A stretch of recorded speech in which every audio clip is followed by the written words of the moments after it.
ईश्वर ने सृष्टि की रचना बहुत ही सुंदर ढंग से की है। वह स्वयं इस सृष्टि रूपी शरीर में आत्मा रूप में विराजमान है। इस सृष्टि के कण कण में और हर जीव में अपने अस्तित्व का बोध कराते हुए अपने मूल रूप में वह विद्यमान है। वह हम में निहित है, हम उनमें, और इस ज्ञान का बोध हमें हमारा धर्म, विशेषकर हिंदू धर्म कराता है, जो इस सृष्टि के हर जीव में ईश्वर को देखता है। हमारा धर्म हमें यह शिक्षा देता है कि ईश्वर एक है और कण कण में तथा हर जीव जंतुओं में विद्यमान है। इस कारण यहाँ उपस्थित सभी प्राणी समान हैं, न कोई तुच्छ न कोई महान। हमारे उपनिषदों में इस ईश्वरमय सृष्टि को एक ऐसे जीव के रूप में दर्शाया गया है जिसे हम माँ कहते हैं। वह है हमारी गौ माँ। को नु गौः का एक ऋषि किमु धाम का आशीष यक्षम पृथित्यामेक वृदे कर्तुः ततमो नु सह। ऐसा माना गया है कि हमारे हिंदू धर्म के 4 स्तंभ हैं, बिल्कुल वैसे ही जैसे एक गाय के 4 पैर होते हैं। यद्यपि लगभग सभी पशुओं के 4 पैर होते हैं, परंतु गाय ही एक ऐसा पशु है जिसके पैरों की तुलना हमारे धर्म के 4 स्तंभों से की गई है। हिंदू धर्म में गंगा और गौ दोनों को अत्यंत पवित्र समझा जाता है। इसी कारण गाय का गोबर और मूत्र तथा गंगा का जल दोनों ही पूजा में प्रयोग होते हैं। गंगा और गाय दोनों को हिंदू धर्म में माँ कहा गया है। यह एक प्राकृतिक सत्य है कि गंगा का उद्गम गौमुख से हुआ है। इस तरह गंगा और गौ दोनों एक दूसरे के पूरक हुए। गौ माता की सेवा करना हमारा परम धर्म है और गौ माता से ही हमको वो हमारी पूज्य माता के समान है और हमें अपनी माता की सेवा करनी चाहिए। वो हमें खाने पीने और स्वस्थ रहने में सहायता करती है। गाय हमारी माता है, उनके रोम रोम में 33 कोटि देवता वास करते हैं। आप देव का पूजन करें न करें, गाय का पूजन कर ले, देव समान हो। हिंदू धर्म में यह उल्लेखनीय है कि गाय के शरीर में 33 करोड़ देवी देवताएं वास करते हैं, जिस कारण वह पूजनीय है। सर्वे देवा स्थिता देह सर्व देवमयी ही गौ। गौ माता है, इसके बदन में 33 करोड़ देवता वास करते हैं। इसके गोबर से घर पवित्र होता है, इसके मूत्र से शरीर पवित्र होता है। गाय के समान और कोई दूसरा है ही नहीं। ऐसा समझा जाता है कि गौ की सेवा अत्यंत पुण्य का कार्य है, क्योंकि गाय ही एक ऐसा पशु है जो मरणोपरांत स्वर्ग तथा नरक के मध्य की वैतरणी नदी पार कराती है। गोदान जब जो लोग करते हैं, जब वो मरते हैं, शरीर उनका छूटता है, तो नरक में जाने के लिए वैतरणी नदी को पार करके जाना पड़ता है। उस वैतरणी नदी में गौ माता का पूंछ ही पकड़ करके वो गाय ले जाती है, वैतरणी नदी पार कराती है, और कोई दूसरा व्यक्ति नहीं कराता, न कोई दूसरा जीव कराता, सिवा गौ माता के छोड़ करके। स्वयं भगवान श्री कृष्ण ने गौ की सेवा की और उन्हें माँ का दर्जा दिया। उन्होंने स्वयं अथर्ववेद में कहा है, गाय सभी जीवित प्राणियों की माँ है और सभी सांसारिक सुखों की दाता है। आदिकाल से हम गाय के दूध का सेवन करते चले आ रहे हैं, जो हमें आरोग्य जीवन प्रदान करता है। इस तरह वह हमारी पोषक भी हुई और माँ भी। पर क्या इस अत्यंत पवित्र, निश्चल और पूजनीय जीव, जिसे हम माँ कहते हैं, की सेवा हम वास्तव में कर रहे हैं?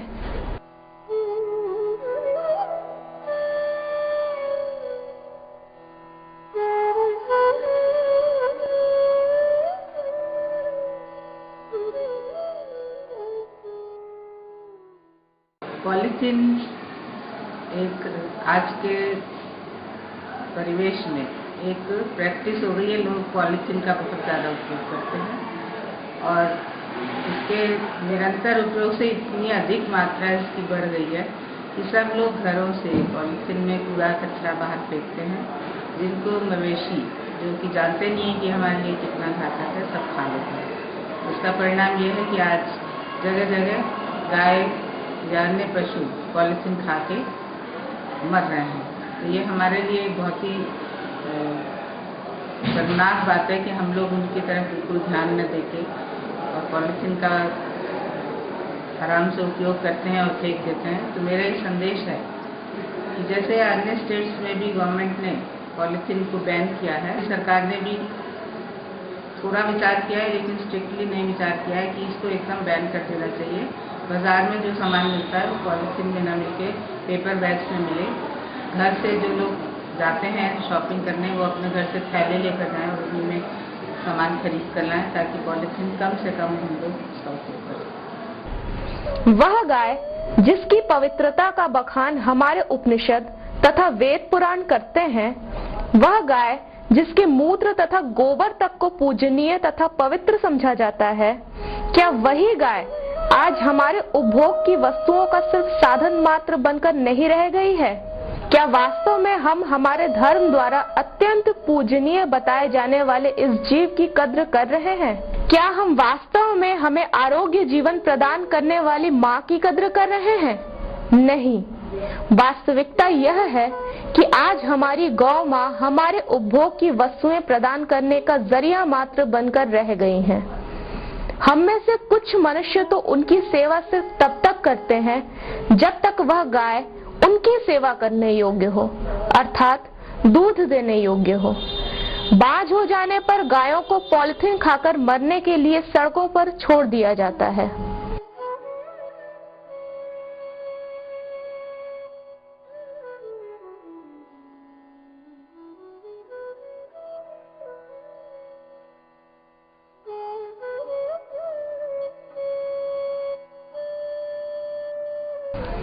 वह गाय जो हमें मरणोपरांत वैतरणी नदी पार कराती है, उसी के सेवा का दायित्व सिर्फ उसके दूध देने तक सीमित हो जाता है।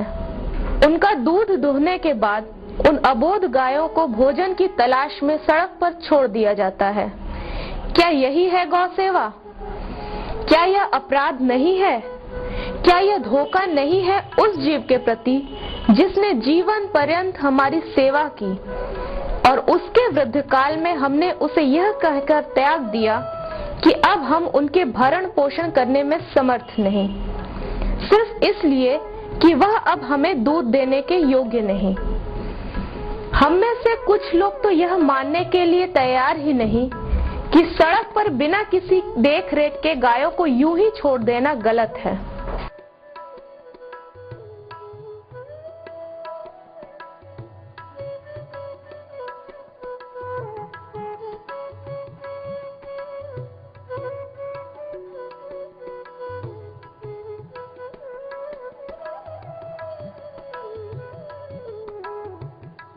सेवा के लिए सेवा कर जाती है। क्या पुण्य प्राप्त होता है? पुण्य बहुत कुछ होता है, जैसे तो गौ सेवा करे से तक भी आगे बढ़ा था, सब कुछ अपन रोजी रोजगार सही रहा था। गौ की सेवा न कर काम सब मिले। क्या करती हैं गौ की सेवा में आप? गोबर और बटोरती हैं। गाय तो 2000 सेवा हो रही है, बैल गाय दोनों मिला के। गौ माता से जो गौ की सेवा करेगा उसे पुण्य मिलेगा और क्या मिलेगा, संसार भी अच्छा रहेगा, वो आगे चल के भी बढ़िया अपना सच्चे राह पे चलेगा। क्या हमारे समाज के लोग यह मानते हैं कि इन गौजनों का दायित्व सिर्फ उनके मालिकों का है, अन्य लोगों का नहीं? अगर ऐसा है तो यह सोच उनके निकृष्ट विचारधारा को प्रदर्शित करता है। इन अबोध जीवों को अपनी स्वार्थ पूर्ति के पश्चात सड़क पर छोड़ना एक घृणित अपराध तो है ही, पर उससे भी ज्यादा जघन्य अपराध तो हम करते हैं, जिससे हम गौ हत्या में सीधे भागीदार बनते हैं। वह अपराध है सड़क पर घर के सड़े गले खाद्य पदार्थों को, सब्जियों के छिलकों को पॉलिथीन में भरकर फेंकना। यह अबोध पशु खाद्य पदार्थों के लोभ में उस पॉलिथीन को भी निगल जाते हैं जो इनके मृत्यु का कारण बनता है। वे नहीं जानते कि किस तरह यह पॉलिथीन उनके पाचन तंत्र में व्याधि उत्पन्न करता है, जिससे असमय ही वे मृत्यु के शिकार हो जाते हैं।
गाय और भैंसों में जो पॉलीथीन की समस्या जो आप लेके आई है, ये शहरों में एक विकराल रूप ले चुकी है। गाय और भैंस में ये पगड़ी करने वाले जानवर हैं। इनके 4 पेट होते हैं। तो जब गाय पॉलीथीन खाती है, जिससे जैसे कि शहरों में सब्जी के छिलके हुए या फिर चाट की दुकानों पर देखते होंगे कि चाट के जो दोना पत्ते हैं वो खा लेती है, तो जो अपना जो र्यूमेन होता है उसमें जा करके ये लॉज कर जाते हैं। र्यूमेन की जो दीवार होती है वो फर के समान होती है, जिसे टर्किश टॉवेल जिसे कहते हैं, जो कि तौलिया जो फर वाले तौलिया आते हैं उसकी दीवार कुछ समान होती है। तो वहाँ जाकर ये लॉज कर जाते हैं।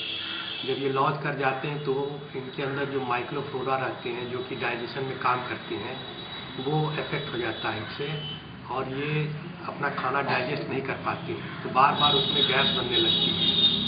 जब गैस बनने लगती है तब ये आगे चल करके जब बहुत ज़्यादा र्यूमेन में पॉलीथीन जमा हो जाता है तो बार बार गैस बनने से ये पेरिटोनियम को प्रेस करते हैं। जब पेरिटोनियम को प्रेस करते हैं तो ये लंग्स पे इफेक्ट करता है। इससे फिर हमारे जानवरों की मृत्यु एनोक्सिया के कारण होने लगती है। तो हमारा आप लोगों से सुझाव है कि कृपया आप अपने जो भी घर के छिलके हैं सब्जी के या किसी चीज़ के भी, उसको पॉलीथीन में ना फेंकें। उसे जो म्युनिसिपल के कूड़े का डिब्बा रखा है उसी में डालें, तो जिससे हमारे जानवरों के बहुत बड़ा जो ये पॉलीथीन खाने से जो मृत्यु हो रही है इसमें बहुत ज़्यादा कमी आ जाएगी। जिस भगवान श्री कृष्ण की पूजा हम करते हैं उसी ईश्वर के इन अबोध गौजनों के जीवन का दायित्व हम उठाना जरूरी नहीं समझते। क्या यही है हमारे ईश्वर के प्रति हमारा समर्पण? क्या हमारे द्वारा यह संभव नहीं कि इन अबोध गायों को संरक्षण प्रदान करने के लिए पॉलीथीन उपयोग में न लाए जाने का दायित्व न उठाकर इसका ठिकरा भी हम दूसरों के सिर अथवा सरकार के सिर पर फोड़ें? क्या आप पॉलीथीन में सामान भरकर लोगों को देते हैं? जी। ऐसा क्यों? यहाँ पे प्रचलन है इसका। तो पन्नी तो जानवरों को नुकसान करता है, जैसा पता है कि लोग छिलका भर के उसको फेंकते हैं जिससे गाय खाती और मरती है। ये जानते हैं ये बात आप? जानते तो जरूर है, लेकिन यहाँ पे प्रचलन ही है ना, ये हमारी मजबूरी है। जब तक हर आदमी नहीं बंद करेगा, हमारे अकेले बंद करने से तो होगा नहीं कोई चीज। लेकिन आप तो इस देश के नागरिक हैं, इस नागरिक होने के नाते या आपकी भी तो जिम्मेदारी बनती है। मेरी लायबिलिटी जरूर बनती है, लेकिन ग्राहक पन्नी में ही लेना पसंद करते हैं ना। अगर मैं अकेले ही पन्नी का इस्तेमाल नहीं करूंगा तो ग्राहक हमारे यहाँ से सामान नहीं लेंगे। अगर आप पन्नी नहीं देंगे तो ग्राहक आपके यहाँ से सामान नहीं लेंगे। उनको सुविधा चाहिए ग्राहक को ना। आज ग्राहक इसके आदी हो गए। मतलब पन्नी आपको इसलिए देना पड़ता है क्योंकि ग्राहक आपसे पन्नी मांगते हैं? वो आज आदी हो गए ना, हाथ में कोई चीज झोला लेकर तो आते नहीं है। उनको पन्नी में ही सामान चाहिए। अगर आप पन्नी नहीं देंगे तो वो सामान आपसे नहीं लेंगे। ऐसा तभी संभव है जब हर नागरिक, हर दुकानदार देना बंद कर दे तो हम भी बंद कर देंगे। जैसा पहले था सिर्फ कागज में ही सामान बिकता था। क्या आप पन्नी बेचते हैं? पन्नी हम नहीं देते। पन्नी में सामान तो देते होंगे लोगों को? सामान तो बिकता है पन्नी में सभी के यहाँ। पन्नी आखिर जब जानते हैं कि गाय पन्नी खा के मर रही है तो आप दुकानों पे पन्नी में सामान ही क्यों देते हैं? किसी और चीज में, कागज में क्यों नहीं देते? कागज में देंगे तो कोई लेगा नहीं, पन्नी में मजबूरी है देना। कैसी मजबूरी है आपकी? कोई कस्टमर लेगा ही नहीं सामान, इसमें बेचा जाएगा, बैठ जाएंगे। सरकार इसमें जब रोक लगाएगा तब ना, या यहाँ का प्रशासन रोक लगाएगा तभी हो पाएगा। इस तरह यहाँ के शासन प्रशासन दोनों हमारे रोकने से कोई हो नहीं पाएगा कुछ काम। संभव नहीं कि पॉलिथीन का प्रयोग हम अपनी दिनचर्या में करें ही ना, उसे अन्य खाद्य पदार्थों के साथ बाहर फेंके ही ना। क्या इन पॉलिथीनों के बगैर हमारा जीवन रुक जाएगा, अस्त व्यस्त हो जाएगा? दुकानों पर पॉलिथीन के लिए दुकानदार ग्राहकों को जिम्मेदार बताते हैं तथा ग्राहक सरकार को। क्या अपना अपना दायित्व उठाने में हम समर्थ नहीं?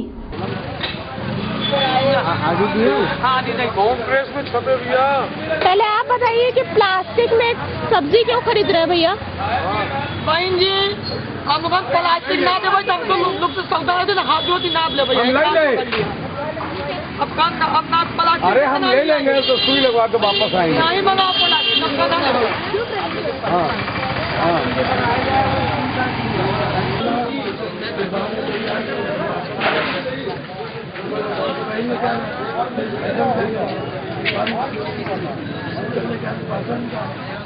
आप प्लास्टिक में सामान क्यों ले रही हैं?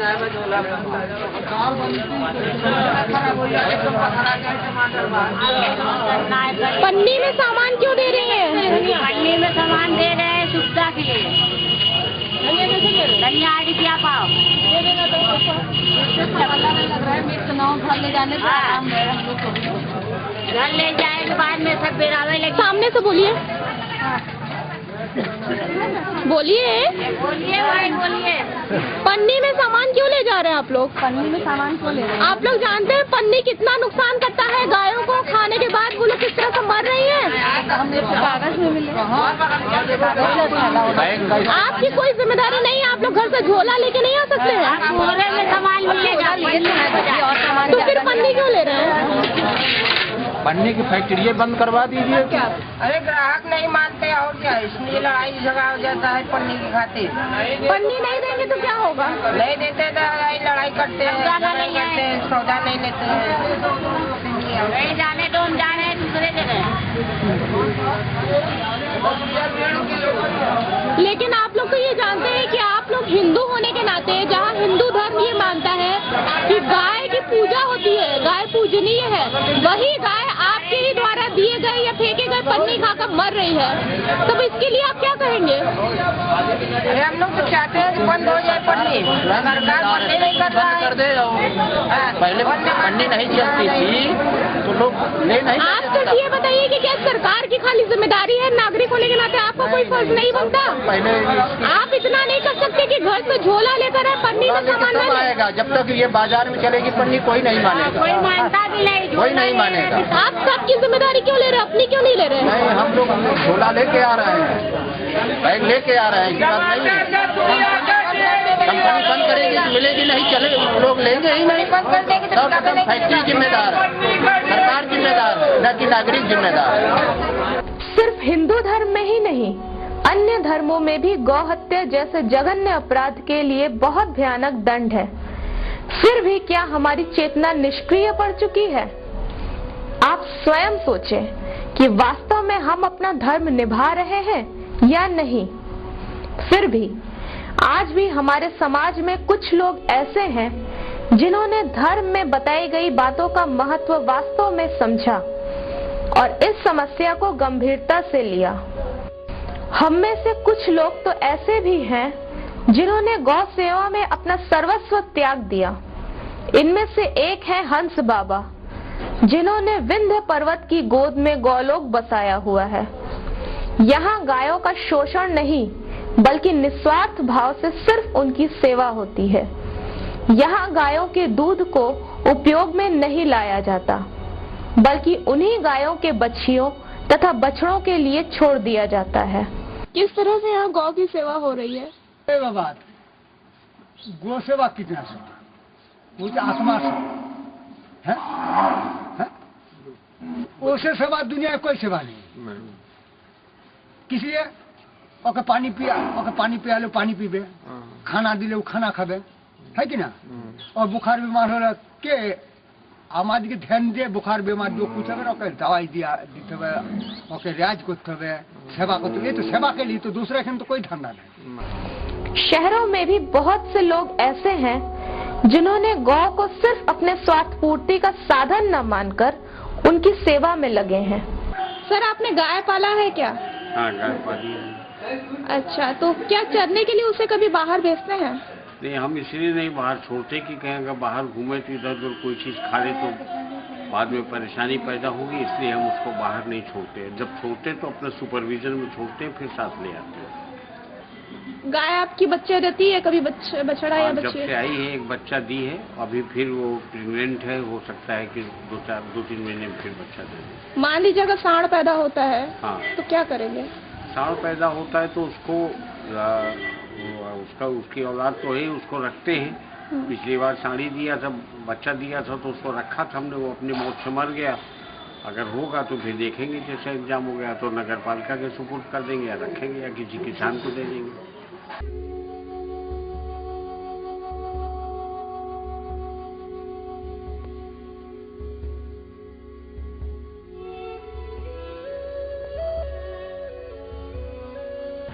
ये गाय आपकी है? हाँ, हमारी।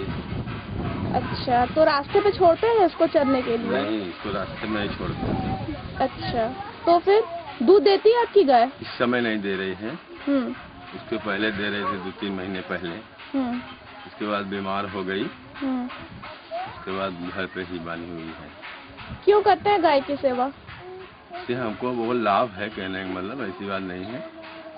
दूध देती है, गोबर देता है, ऊपरी पत्ता है, इससे हर एक चीज है, लाभ है, तभी तो रखे हैं। तो मान लीजिए दूध देना बंद कर दे, लाभ न मिले तब? फिर भी रखेंगे इसको। उससे क्या होगा?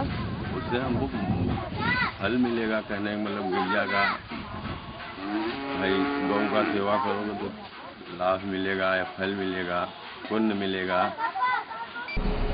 संवेदना ने भी इस आंदोलन के अंतर्गत पॉलिथीनों के दुष्परिणामों से लोगों को अवगत कराने की कई कोशिशें की।